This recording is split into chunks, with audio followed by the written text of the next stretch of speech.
Good day mga kabomboms booklet. Ang dami ko nababasa sa may comment section na paano daw yung gagawin kapag on hold yung GCash account mo. Para sa mga nag-open ng GCash account nila at hindi nila ma-open at nabasa nila on hold, punta lang kayo sa may Chrome dahil dito tayo gagawa ng paraan. And yes, yung iba hindi makakapagsabit ng ticket dahil medyo nagbago na kasi yung procedure para ma-retrieve natin yung ating account. Anyway, so tinype ko lang dito yung GCash sa Bit Ticket and dito makikita natin yung link. Pero ang itatap natin dito is yung Contact Us. Now, dito sa may page na to, makikita natin yung Chat with Gigi. So, ito yung kailangan natin i-tap. Okay? So, habang loading pa mga kabomboms, huwag niyong kalimutan mag-like and subscribe for good luck. Thank you.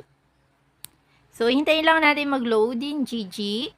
And here, hintayin lang din natin yung greetings ni Gigi sa atin para makapag-proceed na tayo. So, dito, merong message box and dito natin itatype yung keywords ng ating problem. So, in our case, ang ilalagay natin dito, my account is on hold. So, kailangan malinaw yung itatype natin dito para yung magiging sagot ni Gigi ay related talaga dun sa ating problem. So, once ma-type nyo na to, itatap na natin yung send. And hihintayin lang ulit natin yung respond ni Gigi.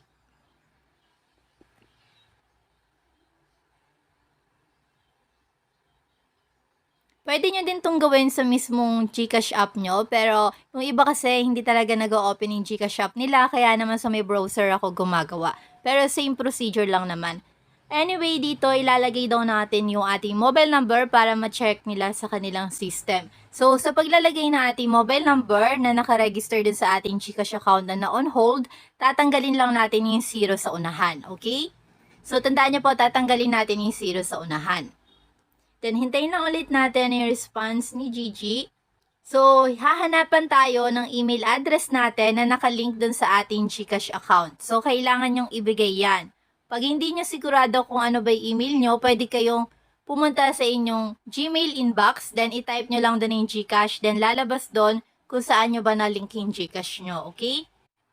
Now, dito kailangan natin sumagot ng yes or no dahil tinatanong tayo kung yung ating registered number sa ating GCash account ay active pa ba. So, kapag hindi na active, ilagay nyo no, pero magkakaroon tayo ng problem kasi kailangan active pa yon dahil dun sila magpapadala ng OTP para ma-retrieve yung ating account.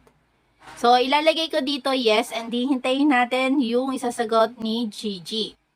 So, para daw ma-assist niya tayo, kailangan natin i-fully verify yung ating account once na ma-reactivate na nila ito. So, para yun sa mga hindi pa fully verified na account. So, kailangan natin ng valid government ID. So, ito yung mga available sa kanilang listahan.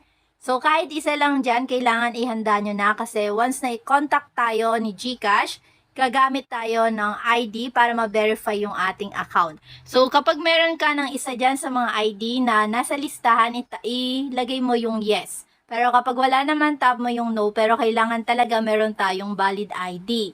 So, ano ba yung first name nyo? Ilagay nyo dito yung first name nyo, yung pinakapangalan nyo dun sa inyong account. And kailangan tugma yung pangalan na ibibigay nyo dun sa inyong ID na ginamit, okay?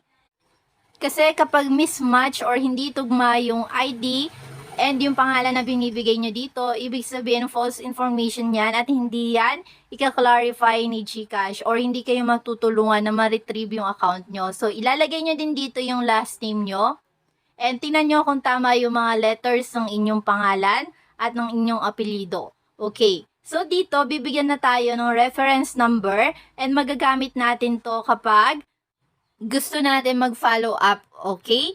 Pero, maghihintay muna tayo ng update nila sa ating email address. So, kailangan i-monitor nyo yung email address nyo dahil dun sila magpapadala ng update regarding dito sa ating concern.